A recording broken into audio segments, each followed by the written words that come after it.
Hello, dear students. Dear students, we are doing chapter 12, Conquering Distances. Until now, we read that people travel within the country and abroad for different reasons. Some people move for better job, school, or college. Some travel for business. Some travel to visit historical places, and so on. People can travel by bus, car, train, metro, aeroplane, ship, boat, etc. The mode of transport depend on time and money. Early men did not have bus, car, train, or metro. He walks on foot. If he had to cross a water body, he used a canoe and reed boat. Now I will discuss the next paragraph. अभी तक हमने ये पढ़ा है, ठीक है। Early तक early क्या यूज़ करता था, कैनो और रीड बोर्ड को यूज़ करता था, और अपना जो लोड था वो कैसे कैरी करते थे, हेड के ऊपर, ठीक है, शोल्डर के ऊपर। फिर वो एक जगह से दूसरी जगह जाता था। But now the invention of wheel changed the life of early man. पर जैसे ही इन्वेंशन हुआ व्हील का, उसने अर्ली मैन की लाइफ को टोटली चेंज कर दिया। कैसे किया? He made a cart and loaded heavy goods on it. तो उसने कार्ट बनाया, ठीक है। कार्ट बनाने के बाद उसने जितना भी हैवी लोडेड सामान था वो उसके ऊपर रखकर उसने उसको ड्रैग करना किया, उसको खींच कर ले आता था, मतलब कार्ट को खींच कर ले जाने लगा। ही आप देख सकते हैं पिक्चर में, यहाँ पर कार्ट यहाँ पे दिया है, ठीक है। कैसे कार्ट बनाया, उसके बाद उसको खींच खींच के ले जाने लगा सामान को, heavy loaded. He also trained horses and donkey to pull the cart. और साथ ही साथ उसने हॉर्स और डंकी को भी ट्रेन कर दिया इसको खींचने के लिए, कार्ट को खींचने के लिए। मीन्स अब वो अपना खींच के जो एनिमल से कार्ट को खिंचवाने लगा। The transportation of people and good become easier. तो इससे क्या हुआ, जो ट्रांसपोर्टेशन था लोगों का और जो सामान को ले जाना था वो क्या हो गया, उसके लिए आसान हो गया, ठीक है। अब उसे पैदल नहीं जाना पड़ रहा है और सामान भी खुद नहीं उठाना पड़ रहा है। एनिमल्स को ट्रेन कर दिया गया है। अब क्या है, सामान ले जाना और लोगों को जाना जो है आसान हो गया। Now do you know the discovery of fire changed the way the man ate and lived। जैसे फायर की डिस्कवरी हुई तो उसने जो है आदमी का जीवन जो है बिल्कुल बदल दिया था। कैसे? क्योंकि अब वो कच्चा खाना नहीं खाता था, अब वो पका कर खाना खाने लग गया। यहाँ लिखा है the discovery of fire change the way the man eight and lived. रहने और खाने का तरीका टोटली बिल्कुल बदल गया जैसे ही क्या हुआ, डिस्कवरी किसकी हुई, फायर की। वैसे ही क्या हुआ, the invention of wheel change the way he moved from one place to another. वैसे ही जैसे ही व्हील का इन्वेंशन हुआ, उसने क्या किया, दोबारा से जो उनकी लाइफ को चेंज कर दिया। अब क्या है, मूवमेंट कैसी हो रही है, वो एक प्लेस पे दूसरे प्लेस पे कैसे जा रहा है, with the help of cart. क्या हॉर्स कार्ट के थ्रू जा रहा है या डंगे कार्ट के थ्रू जा रहा है। उसने भी बिल्कुल उसकी लाइफ को चेंज कर दिया, ठीक है। तो ये दो बहुत इम्पोर्टेंट, एक डिस्कवरी जो हुई थी फायर की और जो इन्वेंशन हुई थी व्हील की, उसने टोटली जो अर्ली मैन की लाइफ को चेंज कर दिया था।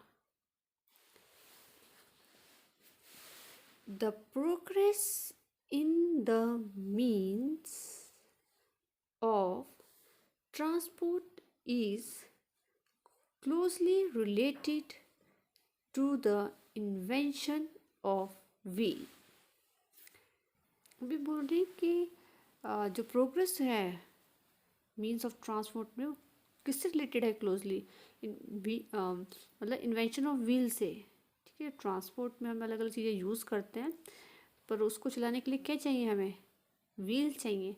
तो वो किससे रिलेटेड है, टोटली जो ट्रांसपोर्ट मीन्स ऑफ ट्रांसपोर्ट आए नए नए नए, तो रिलेटेड किससे, सारे सारे व्हील से। मतलब व्हील ना होगा तो इतनी इन्वेंशंस आगे जो नए नए हम कार है, बस है, जो भी हम यूज़ करते हैं, तो वो हम आगे और इन्वेंशंस ना हो पाते उनकी, ठीक है।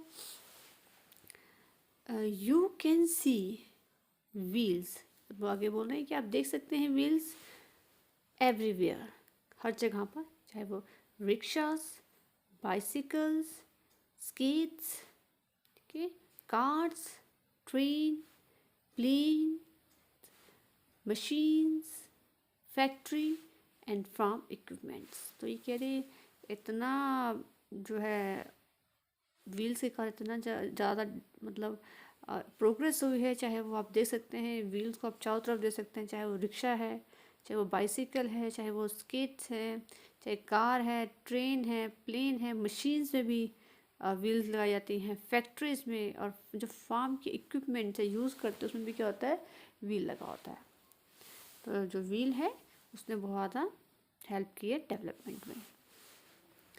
The wheels have changed from round block of wood to rubber tires with air filled tube। अब जो व्हील है वो क्या है, चेंज हुए हैं फ्रॉम किससे, पहले कहते थे राउंड ब्लॉक वुड से बने थे, लेकिन अब क्या है किस पे मिलते हैं, रबड़ के टायर्स मिलते हैं। और क्या उसके अंदर होता है, ट्यूब होती है जो कि एयर फिल्ड होती है, उसमें हवा भरी होती है, ठीक है। तो पहले व्हील्स कैसे थे, वुड के होते थे, लेकिन अब प्रेजेंट में कैसे होते हैं, रबर टायर के।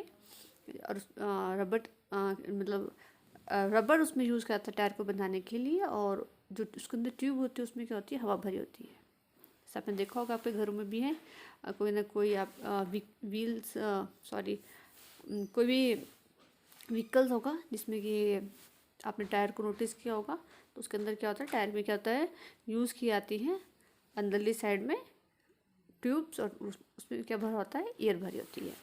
Many tyres are tubeless, but कुछ टायर ऐसे भी होते हैं जो ट्यूबलेस होते हैं, उसमें ट्यूब नहीं होती। Can you imagine a life without wheel today, क्या आप इमेजिन कर सकते हैं अपनी लाइफ बिना व्हील के। अगर व्हील नहीं होगा तो बहुत सी चीज़ें रुक जाएंगी, ठीक है। तो ये हम इमेजिन नहीं कर सकते अपनी life without wheel. Do you know, कि आप जानते हैं, the oldest wheel was discovered in Mesopotamia, modern Iraq, part of Syria, Turkey, Iran, and is believed to be over 5500 years old। सबसे पुराना जो व्हील है वो कहाँ डिस्कवर हुआ है, कहाँ खोजा गया है, मेसोपोटामिया जगह है, जिसको कि आज मॉडर्न में हम किस नाम से बुलाते हैं, इराक के, पार्ट ऑफ सीरिया है, टर्की या ईरान के। और ऐसा विश्वास किया जाता है कि ये कितना पुराना है, 5500 ईयर्स ओल्ड है, ये इतना पुराना व्हील है, ठीक है कहाँ पर, मेसोपोटामिया में डिस्कवर हुआ था, लेकिन आज क्या है, मॉडर्न पार्ट किसका है, वो Iraq, part of Syria, Turkey और Iran. So dear student, here I have discussed 2 paragraphs. That's all for the day. What will you do? You will read this paragraph, and tomorrow I will discuss next paragraph of this lesson. Thank you and have a nice day.